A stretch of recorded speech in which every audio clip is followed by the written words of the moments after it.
Welcome to Beyond the Pillion. This is episode 5. My name is Kahiwa Sebire. I use she, her pronouns, and I am the chaotic one.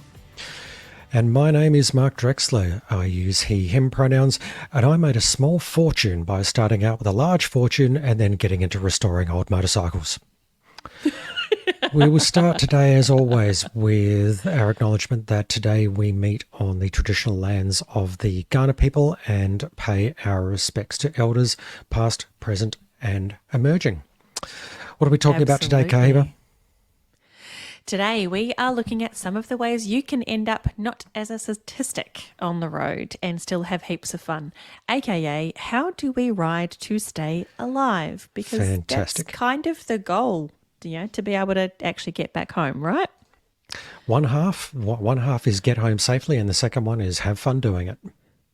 Exactly. Now, Mark, you had some stats that you'd been looking up, a little bit of history about, why this is an important thing to talk about. Yeah, so no doubt if you're getting your license or you got your license, you will have your well-meaning friends who will be telling you how dangerous it is, how they'd never do it, how you're a temporary Australian, etc., etc., etc.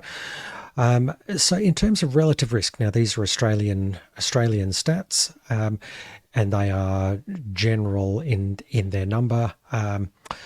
Every year in Australia for the last five or so years, there's been about 200-ish, between 200 and 250 motorcycle-related deaths across Australia on Australian roads. And to put that in some sort of perspective, across that same period, there is around about 1,500 deaths every year from alcohol-related diseases and incidents. So if anybody is standing with a glass of wine in their hand telling you how dangerous you are for being on a motorcycle, then you can throw that one back and ask them why no one's talking about the impact that alcohol has on our society. Okay, I'll get off my soapbox now and say that is a very useful sort of stat in terms of the relativity to keep in mind. And when it comes But there are injuries and there are deaths that come from motorcycling, either caused by motorcyclists or involving just one motorcyclist or involving, one or more other vehicles. So there is valid concern in thinking definitely about that. Yeah, but when you look at a lot of these statistics, and easiest place is just to watch the 6 o'clock news here in Australia, and look at a lot of the deaths that do occur with on motorcycles or that are involving motorcycles, and a lot of them will involve one of two things. One is excessive speed, and the second one is some form of mind-altering substance, whether it be alcohol or other drugs in a person's system. So most of the stats that I've seen seem to indicate that, those are the two highest correlation factors that come into motorcycle crashes. So we are going to assume when we're talking today that you are on the road and you're not riding too fast and that you're not drunk or high. If you are doing either of those things, then honestly, there's not a lot we can do to help you. You're kind of on your own, and we've told you so. Don't drink and ride. Don't take drugs and ride. And if you want to go fast, head out to a racetrack, do a track day. We'll do another podcast about them later. They are fantastic things. The road is not a racetrack. End of story. Any other stats that you wanted to throw in there, Kahiwa? We did do a quick little look for some of the stats around motorcycle collision crashes and injuries and fatalities. And some of the things that we saw there, as you might kind of understand, a lot of the injuries and fatalities involving a motorcyclist and another vehicle tend to be at intersections. They are, pretty risky places for reasons we'll talk about in a second. So it can be useful to keep an eye on the intersections in your area where you might be riding and just have a sense of which ones might be a little bit more risky. Are they ones that you can avoid, or ones that maybe just a little bit more attentive and prepared as you're kind of coming into them? And what about single vehicle accidents, Kahiwa? Were there any standouts looking at causes of or correlations of single vehicle accidents? Yeah, we saw in this particular report. It's a few years old, but I'm going to assume it still kind of stands. It's probably still Uh, valid. Probably injuries and fatalities for motorcyclists in a single vehicle kind of collision or incident. Vast majority were corners.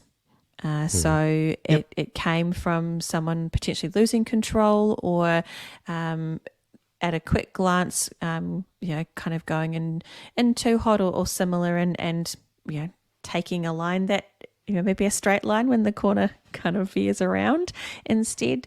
So again, this is about knowing the road, knowing your speed, being in the right kind of mindset as much as possible. I think the other kind of thing to keep in mind is that there's only so much that you can do as an individual. The same thing as when you are in a car or any other vehicle on the road. Hmm. Sometimes there are just hazards that you can't control that you just need to respond to. But as much as possible, the thing that I think we're really really hot on is to reduce the risk as much as possible.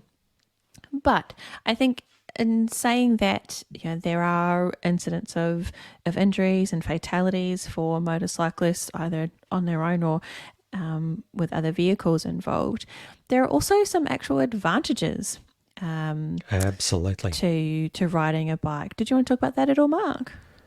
Yeah, yeah, definitely. And these are things that if you're not already on your bike, then you will find them out pretty quickly. First one being that generally on a motorcycle, you can accelerate much quicker than most cars. Of course, unless you're on a CB125E, in which case then you're pretty much level with everyone else. But even Lamb's approved 300cc bikes are going to be quicker away from the traffic lights, and we'll explain Mm. why that is important later on.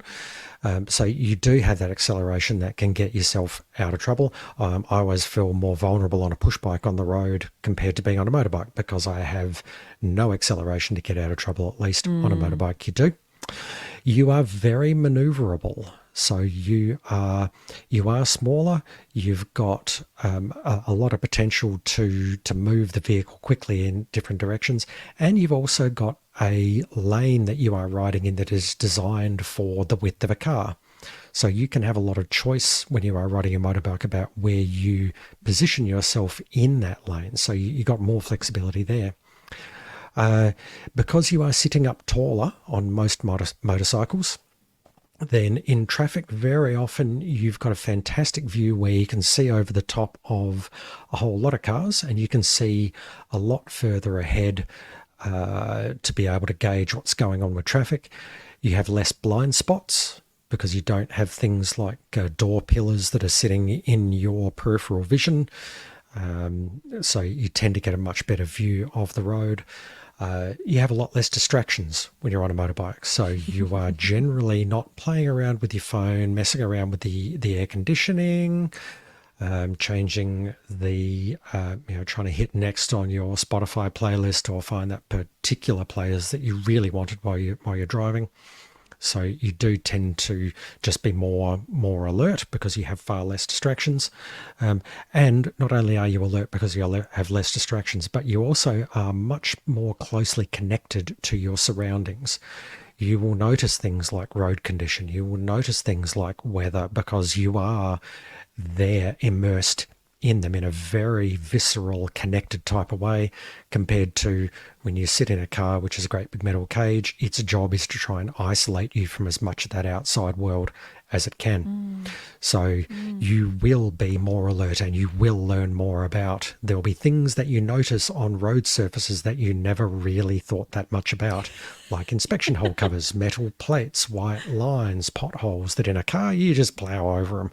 On a motorbike, all of a sudden you'll start noticing and you will become a lot more aware about what you are riding over. Yeah, I noticed that now pulling into traffic lights and intersections, being able to spot liquid on the road. So whether that's kind of coolant from radiators or potentially oil or something out of air conditioners, Hmm. I notice that a lot more when I'm in a motorbike, and then very careful about where I place myself on the road as I come Hmm. into an intersection, because when you're in a car, you just go right over it. Yeah, yeah, you do. You just don't. There are things that you worry about that you just don't when you're in a car because you don't have to. Yeah, So, mm. absolutely. So, with all of these risks about riding your motorcycle and riding to stay alive, we like to think of it as being two things to do.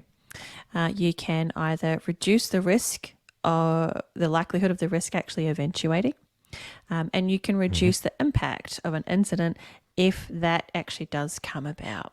So, start by thinking a little bit first about what can we do to reduce the likelihood of something bad, some kind of incident or collision or other outcome actually happening. Hmm. I think previously we mentioned, I like to think about it as just assuming that cars either haven't seen you or that they're actually intending to hit you, and ride Hmm. and position yourself accordingly. So if we assume that a driver of a car hasn't seen you, then how can I move and position myself on the road to increase the chances of being seen? And as Mark mentioned, lanes on the road are designed for the size and the width of a car.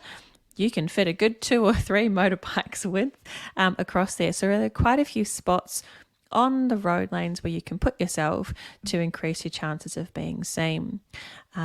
I did a roadcraft and kind of advanced skills course with rad skills a couple of Hmm. years ago when I first started riding, and that was one of the things we picked up on there. If you think about a lane on the road, and imagining the wheels of a car put you in kind of a left wheel lane, left wheel part of the lane, right wheel part of the lane, or the middle. Hmm. One of the things that we learnt about in that course was, generally speaking, riding in the behind the right wheel of a car, which is in Australia where the driver sits. So they're more likely to be then seeing you in their rear view mirror, more likely to see you in the right external mirror, and so that increases the likelihood that they're going to see you there as well. And also cars and behind you, you're going to be right in front of the driver. When you're coming into intersections or other kind of things happening on the road, then you might position yourself over to the left wheel part of the lane or in the middle, to try and put yourself in the view of other car drivers and other vehicle users on the road. Yeah, The and kind of I oh just yeah. want to throw something in there just to say that exactly lines up with what, when I was a rider safe instructor doing formal teaching for people getting their learner's permit, that right hand position was absolutely what we would teach as being the sort of default spot. So Mm, again, for anybody in the US or anybody where you drive on the right hand side of the road, that would then be the left tyre lane, but for Australia, then it would be in that right hand tyre lane. For all the reasons Kahiwa said, another reason to avoid travelling in the outer, or in Australia, left hand tyre track is it is an encouragement for impatient car drivers behind you, particularly when you're on your learners, to treat you like a cyclist and to try and mm, overtake you on a spot where they really shouldn't be overtaking you and then pushing you off to one side. So remember, you've got your learners, you've got your motorbike, you are entitled to that piece of road there. So don't be afraid to sit on that right hand tyre track. You are more visible. You've earned the right to have that piece of road, and don't be yeah. afraid to use it. And that kind of leads into the second part of that is potentially assuming car drivers are intending to hit you, which, hashtag not all Mm. car drivers. Vast majority aren't. But if we assume that they might be or are going to, then we can ride defensively and protectively. And exactly to that point, Mark, where riding as though you are confident that you are entitled to that piece of the road Hmm. within the limits of the law and all those things as well. But riding confidently, does actually provide a little bit of protection, particularly if you are on a smaller bike or if you're a learner rider, maybe going a little bit slower, just placing yourself in a place where you're showing other road users that you are there with intention and with purpose. That also kind of connects into the idea of buffer zones, that the Mm, best way to not get hit by a car is to not be near a car or other vehicle. Mark, I know this is a yes. hot topic for you. Yeah, this is absolutely something I am passionate about when you talk about, and the risk managers in the audience are saying, oh, yeah, reduce likelihood and reduce impact. That's risk management 101. And you're spot on. It is risk management 101. And the easiest way to not get hit by, I won't just say a car, any other road user, is to not be Mm. near other road users. So I mentioned earlier about the benefits of having a motorcycle, one of them being acceleration. So, for those who are new and wondering why do all of you motorcyclists tend to get up to the front of the traffic and, or if you are at the traffic, then try and scream away as fast as you can. For me, well, partly because it's fun, but also because it's the quickest way generally that I can put a whole bunch of car lengths between me and anybody else behind me. So I am immediately creating a physical, buffer of space away from other road users, and that's the same with Mm. cyclists, with pedestrians, with other motorcyclists. God bless us, we do have some very special units out there riding motorcycles as well. And People who have not taken on board the idea that we need to ride in order to stay alive, shall we yeah, say. people who maybe have a much higher risk threshold. A couple of people out there, you know who Mm. I'm talking about. You know I'm looking at you Mm. as much as I love yous, but still, um, yeah. So those buffer zones for me are the first thing that obviously you can't do them all the time because sometimes you're going to be riding in peak hour traffic, and you simply can't do anything about it because you are going to be packed in like sardines regardless. But if you can create some space, then create some space. And that also works in going backwards behind traffic. That if you are in a long line of traffic and you can see, a handful of cars and it's a dual or two lanes going the same way and everybody's getting a bit antsy trying to overtake everyone else, just back off. Let the mess clear out. Don't jam yourself into the middle of a high risk situation where everyone's trying to get ahead of everyone else. Just take a breath, sit back, wait for it to Mm. clear, wait for there to be more space, and then go and overtake. So, yeah, sorry about that, but that's my buffer zone rant. It's one of my many rants. I have a whole kit bag of rants, and that one is the one for this podcast. So, Yes. Kahiwa. And I think it comes back to that idea that riding should be fun. Mm, And at least for me, I don't find it fun when I am stressed by other vehicle users around me, mm, in my space, reducing my buffer zones, all those types of things. And thinking back also to where we place ourselves on the road to create those buffer zones. So yes, reducing our speed to create a bit more of space between us and a vehicle in front, um, going a little bit faster, particularly at coming out of intersections and traffic lights in order to create more space between us and the vehicle behind, but also where we place ourselves on the road in those tire tracks, those wheel lines on the lane, that can help us build buffer zones as well. So, mm, really prime example, if you're coming into an intersection where cars or vehicles are coming from the right hand side, you can just move a little bit to be behind that left wheel, left tire track line of mm, the lane, to give you a bit more space between you and any vehicles that might be coming in or merging. And similarly, if roads coming in from the left-hand side, just shifting yourself to the right-hand tire track of that lane just creates a little bit more space.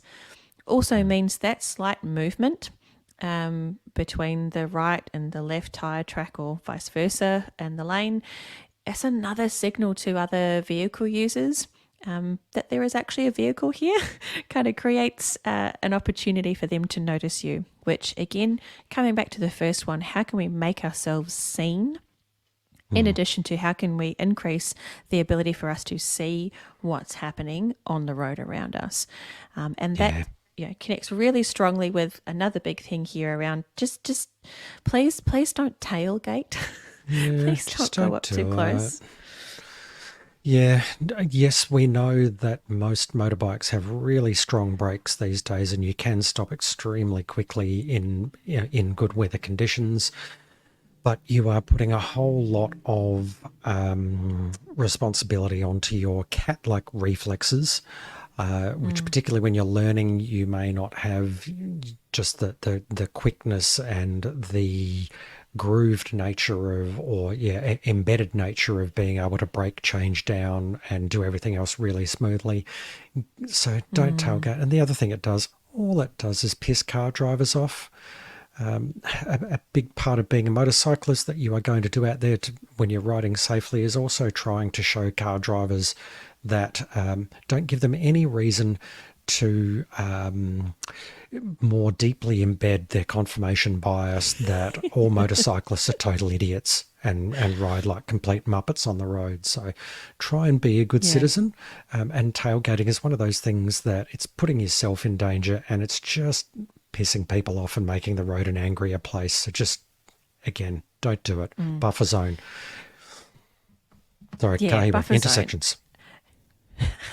Well, I was thinking in terms of tailgating, it that also kind of comes into play as you're coming into an intersection. I know of a handful of people who are motorcyclists who have been in a collision and have been injured, and a really strong theme coming through those is intersections where Mm, maybe they're coming a little bit closer in behind another car, and then a car or another vehicle just comes up in behind them. They haven't seen the motorcycle is there, mm, and the motorcyclist gets pretty much chunked into the intersection, or flown off the bike itself. So partly that comes, tailgating comes into play there around making sure we've got enough of a buffer zone as you're coming into an intersection. But that also means just generally treating intersections with caution. yeah. As we said earlier, there will be some where there are a higher incidence of collisions. So just being aware of those. But I know a big thing that I'm quite careful of is not assuming that people are going to stop for red lights coming in other directions. Mm, I think particularly a bit of an Adelaide thing to treat orange as green and red as orange. yeah. Yes, another rider safe thing that we used to say to people is red lights and stop signs do not have some sort of supernatural power that forces people to stop behind them. When a red light's showing on an intersection, it means that a red light is showing on an intersection, and hopefully, Mm. most people, assuming they're not dicking around on their phone or completely half asleep, then hopefully they will see that and stop. But yeah, always be watching as you come into an intersection. Roundabouts are just as bad. One of the things Mm-hmm. that I tend to say to riders is whenever you are coming into those situations, try and make eye contact with a driver. If you're Yes. making eye contact with any other road user, regardless, driver, rider, pedestrian, whoever, if you're making eye contact with them and they're making eye contact with you, then it lowers the likelihood that you're going to hear those awful words of, oh, I'm so sorry, I didn't see you. Yeah. And as soon as you see that they are not making eye contact and they might be looking somewhere else, then crank up your risk register there to say, hang on a minute, I'm not convinced that that person has seen me, and get prepared to do some defensive riding if you need to, Mm. because there is absolutely no point. I hear some people say, "Well, I had the green light; it was my right of way." And it's like on a motorbike, there is zero brownie points for being in the right if you are also in the back of an ambulance. Hmm. And that impact piece, yeah, you wear the impact of it. So by God, you better believe it. You have to be thinking for every other road user out there if you want to have a long and happy and incident-free motorcycling life. Yeah, that's something I hold quite closely, particularly when you're riding, you've got kind of straight continuing right of way, and there is a road joining from the left. And vehicles kind of merging in to travel in the same direction as you. One of the things I will almost always do by habit now is look for eye contact of the driver of Mm, that vehicle coming in, and if they are looking at any other direction, I am braking because yep. I cannot assume that they have seen me, that they're going to wait for me. I've seen so many times vehicles kind of pulling out in front of me and other vehicles where, in my opinion, there wasn't a gap. Maybe I've got a different threshold. That's totally fine. But I know that I've also done that. Been in a Mm, car and had instances of narrow misses where it's yep. like, oh, actually, that probably wasn't a gap on reflection. So I do that too. I think it's really important to just be cautious, not overly so that you freeze up, but just a low level kind of Alert awareness but and not alarmed. intentionally. Yes, exactly. Absolutely. So yeah, intersections, trying to managing yourselves again, Yep. working to see what's happening. And to try and be seen by other vehicle users, and trying to position yourselves in a way that is providing a level of kind of defensiveness and protection. A really interesting thing, I think quite recently in South Australia, is the ability to lane filter, uh, Yes. um, In the where last you 5 years, I are reckon that has changed. where if two lanes of traffic are traveling in the same direction, and under I think 30 kilometers an hour as a Correct. motorcyclist, you are allowed to travel in between those two lanes of vehicles, and then merge back in. That I believe is relatively close to the proper legal definition of lane filtering. What I see are people traveling in the bike lane or the left hand most part of the lane on the road, Yeah, which don't do is not that. allowed. Correct. Weaving in and out in between cars when we're traveling at a higher speed, also not allowed. Hmm. But those things, in my mind, they're just risky. It can be a real Yeah. big benefit. I think, as we mentioned in an earlier episode, for me, the commute from home to the city and back dropped dramatically when I was legally able to lane filter, which is once you have got onto your R date license in South Australia, not allowed to lane filter on a learner's permit, Hmm. but does introduce some risks. Mark, you've got thoughts on those risks?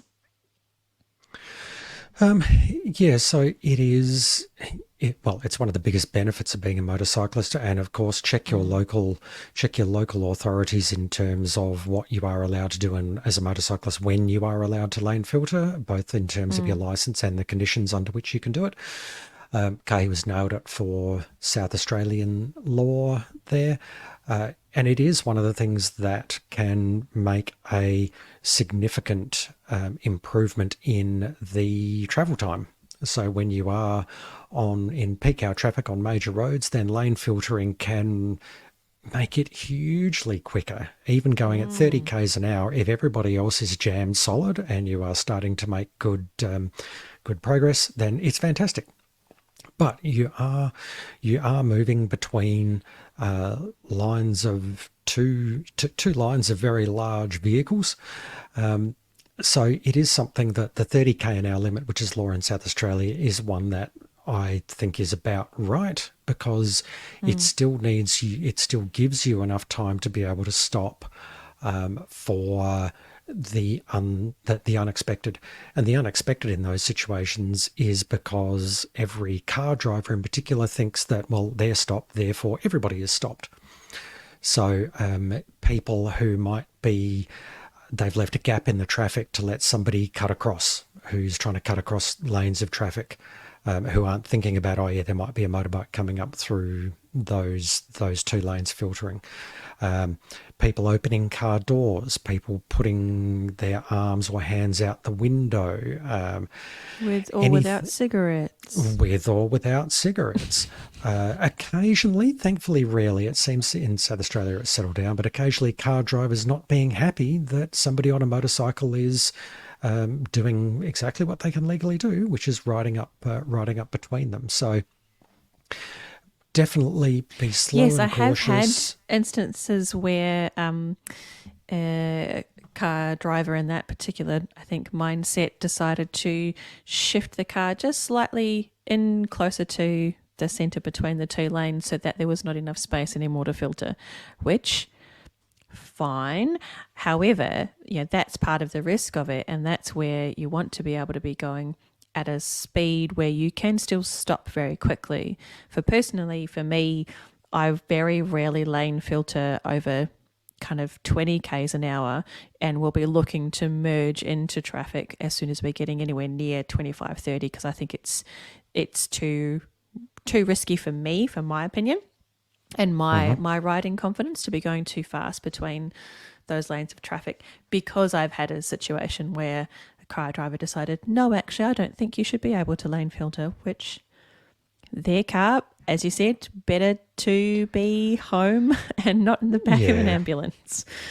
Yep, and spot on. And very often when I'm lane filtering, pretty much all the time when I'm lane filtering, I will be riding even just very gently the rear brake, just to Mm. try and at least have some steadiness and stability there with the brake. Something as a new rider that all new riders should be careful about when you're doing rapid braking, particularly whenever you are even slightly on a curve, is stopping with your front brake, which you absolutely need to know how to stop well with your front brake. But in those situations where you're doing low speed stuff, sometimes grabbing a bit too much front brake can have the bike lean over a little bit more. And I saw someone just today do this, trying to do a low speed turning maneuver, grab the front brake, and next thing you know, the motorbike was laying on its side, and we picked it up, and everything was happy. So, in those situations of lane filtering, I am constantly just dragging the rear brake just a little bit, just to already have the braking process started. Should I need to just do something rapidly because a another vehicle has done something that I wasn't expecting. So it's a great Mm. thing, but just that there's reasons why most learners aren't allowed to do it. And even when you do start doing it, use it with caution, be respectful with it, and it can be a fantastic thing. Mm. Absolutely. And I think that connects in with the other thing that we try to do and that we recommend in terms of reducing the overall likelihood of negative experiences, and that's just really watching the body language of the drivers of vehicles around you. Um, do they Mm. look impatient? Do they look aggressive? Do they look distracted? One of the things that I keep an eye out for quite a lot when you're in roads with multiple lanes of traffic in the same direction, is there a car that looks like they've been changing lanes quite often and quite quickly? And if Mm. I'm coming up close to them, then I will intentionally just give them a lot of space. If I can see that there Yeah. might be a situation where they might want to overtake, it can be useful to build up your database of the behaviour of other drivers. That not everyone is going to behave in a certain way, but there will be some that are more impactful if something was to happen to you. I think the story in a previous episode about three lanes merging into two, and I can see these two Mm. vehicles on either side, and the assumption being that either one of them is not going to see me or one of them is going to very intentionally take that merge pretty late on. Hmm. Turned out to be right, which is always nice. Um, but that's just about trying to assume, make some assumptions about what's happening on the road around you. Um, in the RAD skills course as well, I think one of the things that they recommend having a look for are the where the the driver's hands are on their wheel or where the wheels are turning. Do they look like they're about to be kind of coming out and moving towards you? And just starting to look for some of those signs that something might be happening. And all of that is really just about defensive riding, being attentive, being observant, as you mentioned, Mark, being alert but not alarmed, and keeping an eye out for what's happening.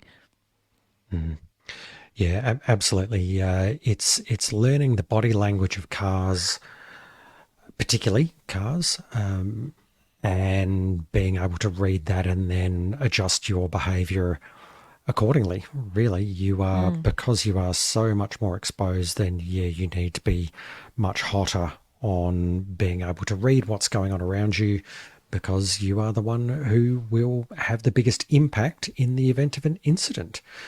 Which probably is a nice segue, I think, Kay, would just say we've talked a lot about reducing the likelihood of something bad happening. What about reducing the impact? Yeah, I think this is a really important thing to keep in mind, that we can do all these things to try and take as much control for ourselves as motorcyclists, to reduce the likelihood of something negative happening to us. But the reality is that there are a number of injuries and fatalities that occur that are completely no fault of the motorcyclist themselves. Yep, they And happen. so, therefore, when that happens, what can we do to reduce the impact? Because although the likelihood of an incident might be comparable to driving a car, the impact is going to be a lot higher for you as a motorcyclist. You don't have the great big metal, or I suppose now often plastic, but metal cage around you. At least some metal in there somewhere in the Some mix of it all. Yeah. metal.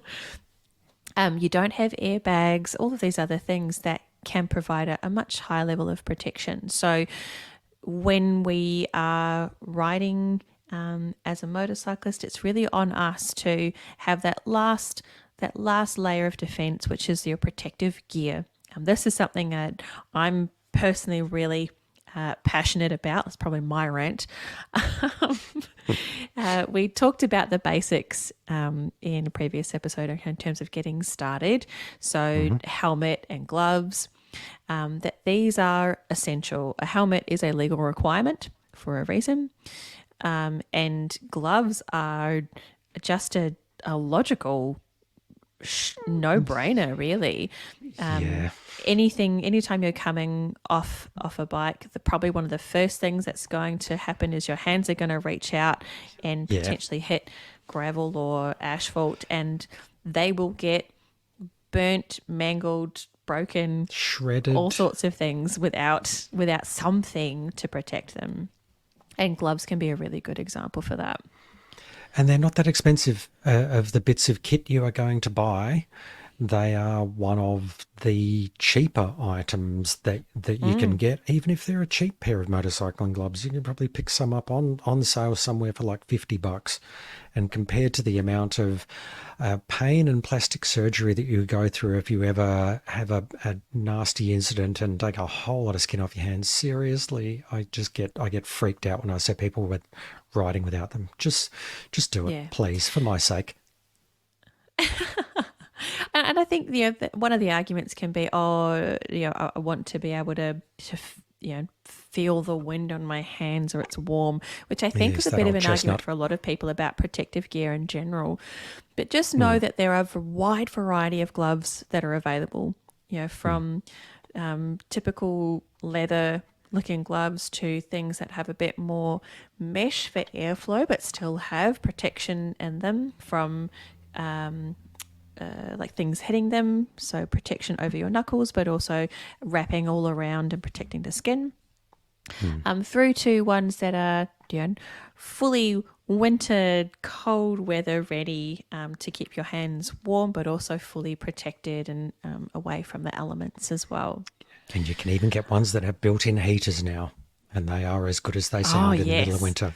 Anyway, we'll talk And about that now. Sorry, go I on. did, I did get a new pair of gloves that are the perfect yellow to match my bike. So that's also possible. Just for those of you who are driven by style, there are a number of glove options that are Yeah, there's some color really nice stuff. coordinating with the rest of your gear. Absolutely. Yes. Sometimes a bit harder to find, but they are out there. They are out there. Thank goodness for the Mm. internet. Um, Mm. I What think else? the next part of protective gear that's really important, a jacket. So something that Mm. covers you ideally from neck to wrist to hips. Hmm. You know, a lot of these will have impact protection built in, so they'll have armor at the elbows, at the shoulders, and possibly even back protection. Hmm. So to help you if you were to fall off or come off the bike and land on your back or on an elbow or similar, they'll be really good. And again, there are a wide variety of jackets for different uh, temperatures and climates. So ranging from ones again with a bit more mesh to allow airflow through if you're riding in a warmer area, through to ones with multiple layers of padding and fluffy all sorts of filling to keep you super, super toasty warm. Ones that will provide protection against the rain and water, and ones that might be a little bit more kind of street casual kind of vibes. And of course, the ever classic, beautiful leather jacket. A bunch of those exist around too. Hmm. And it's probably when you are first starting out, it can be daunting because, well, you can get all this spectrum of gloves and jackets and everything else. Where do you go? Because you don't want to have to go in and buy multiple items of the same thing when you're just getting started. I tend to say try and go for the Goldilocks, go for the middle ground. Get something that is ideally, if it's a jacket, getting one with a removable liner can make it something Mm. that you can wear in multiple uh, different seasons. If you're going for a glove, probably get one that's not a full-on summer ventilated to hell mesh glove, but also not a full-on winter gauntlet. There are ones that are kind of the middle of the road, and at least that will get you going for a while. And then over time, particularly middle of winter, you may be one of the many motorcyclists that decides riding in the depths of winter, wherever you come from, really isn't something you enjoy, and the bike gets tucked away under a blankie for a couple of months of the year. Um, so yeah, start off at the middle ground and not over investing. Don't get suckered into thinking you need to spend 3 grand on bike gear particularly when you're first starting out. Just go in. This is where the importance of having either a good friend who's been through it before, or a bike shop that you can go to that you trust. Again, who will be able to not just come in there and see you as a walking wallet to try and sell you absolutely everything, but to really just sell you uh, enough to at least get started. And I kind of hope that most motorbike shops are like that because we're all enthusiasts, or we should all be enthusiasts if we're working at a motorbike shop. But yeah, go and look for the stuff that is at least going to get you going. It's probably also a good point here to just mention, like you've been talking about Kevlar pants and the difference between them and normal denim jeans in terms of protection. So a couple of points to make there. Firstly, it's similar with jackets. Just because a jacket is a leather jacket, if it's a one that's just more a casual jacket, that's a leather jacket that's not been designed for use on a motorcycle, you're probably going to find that the protection it's going to give you is a heck of a lot less than what you would get for something that is specifically designed Mm. as a motorcycle jacket. And also leather versus synthetic. So if you're talking to old scrotes like me, or possibly even older, there are a few motorcyclists that are even older than me, then some of them existed in an age where the only thing you would ever ride with for protection was leather.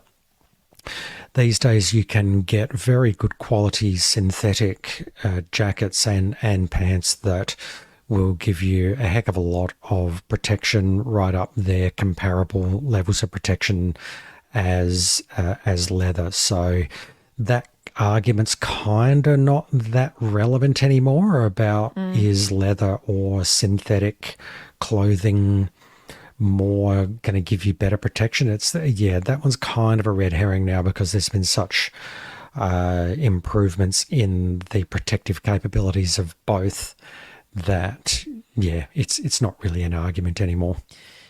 Yeah, Kahiwa? I think for me, the question about leather versus synthetic is actually more about other things. Um, if I'm looking for something that is going to be a bit more breathable, or I'm looking for Yep. something that will provide protection against rain and water, I'm probably going to choose Mm. synthetic. Um, but there's nothing quite like the comfort and the feel of a leather jacket in particular. We know that for track That is true. days, some places still require a full leather suit and they don't Yep. accept people with synthetic suits, but that's a topic for Mm. another episode. I think what it really Yes. comes down to is things that are going to protect and probably things that you're going to actually want to wear and that you want to feel good in.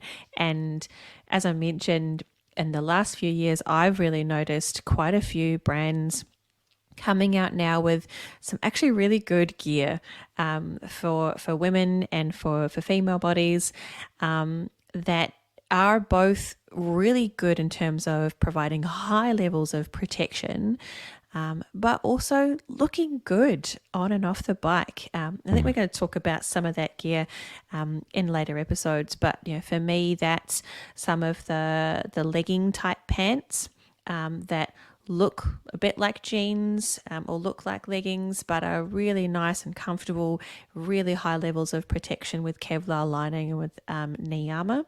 And, quite a number of jackets. I may be one of those people who likes to buy things for specific types of vibes. But I've got a really nice kind of uh, casual denim looking jacket, but it is Kevlar lined. It does have the armor at the shoulders, at the elbows, across the back. And it looks good. It looks really comfy. And similarly with boots and shoes, there are a number of options now for boots that will provide a high level of protection, but still look cool that you can kind of walk around in. I know we've got some that look a little bit like kind of Converse or Vans, but they've got that kind of high top type of length. So the protection comes all the way up to the ankle, underneath, so meeting the bottom of your trousers. And they've got protection at the toes as well as the ankles. So you're covered from tip to toe, really, and still looking Cover quite your cool, I think. ankles. Cover your ankles, Yes. people. They are a thing that can get, if you're in the very unfortunate situation of sliding down the road with a motorcycle on your leg, then ankles are a really bad thing to get They stick ground away. out. Oh, it's just, Yeah, they stick yeah. out. And yeah, just don't cover your ankles. Get some whatever footwear you're wearing. Just cover the ankly bits because they're worth protecting. They're worth protecting. I think the underlying rule here for protective gear, at least in my mind, is just cover your skin. If you can see the Cover your skin, yeah. it It's is not at rocket risk science, is it? of getting of being injured, of getting hurt and being really significantly worse than it would be otherwise. And And don't get us in wrong, my we love opinion, skin. Skin is a fantastic thing. Does really well in protecting us within normal operating conditions, which is going up to about, or maybe 11 or 12 Ks an hour, and that's about it. So, yep. mm, Not yes, designed for speed, not designed for rolling no, around on asphalt or gravel or other no, things. not designed for Um, high impact.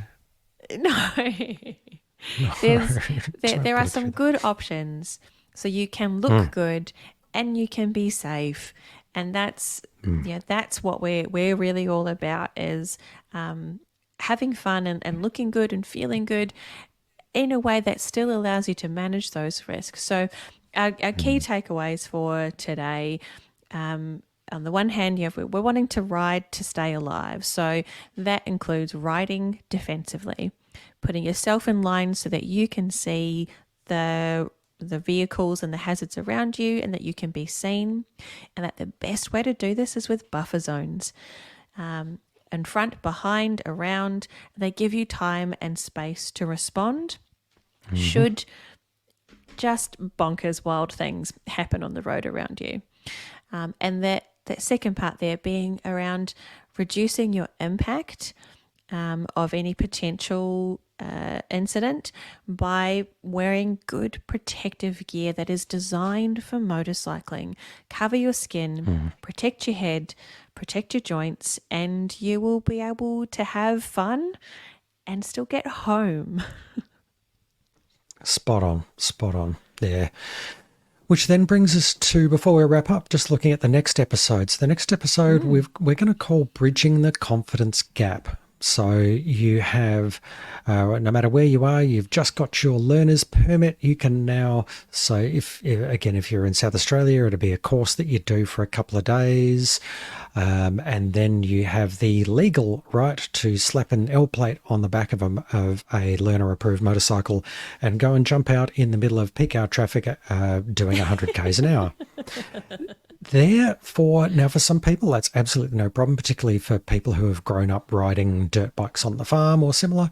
But for many people, that first leap of going from, great, I'm now legally allowed to ride, to, okay, now I need to be able to ride confidently in traffic at speed and do it safely without completely freaking out, there is a big, big gap.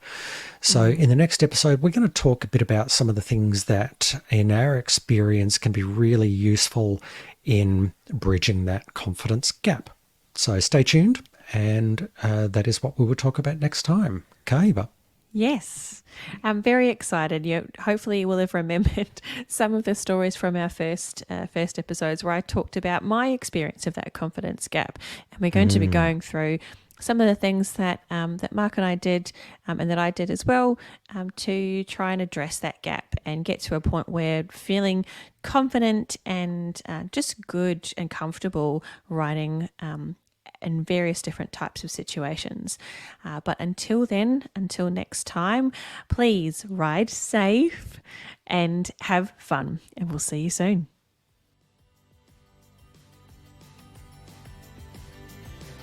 This is Beyond the Pillion with your hosts Kahiwa Sebire and Mark Drechsler. Find us on Instagram and YouTube as Beyond the Pillion. Leave a comment to let us know what you'd like to know more about. And if you liked us, remember to rate, review, and subscribe, or share this episode with a friend. It really helps other people find the podcast.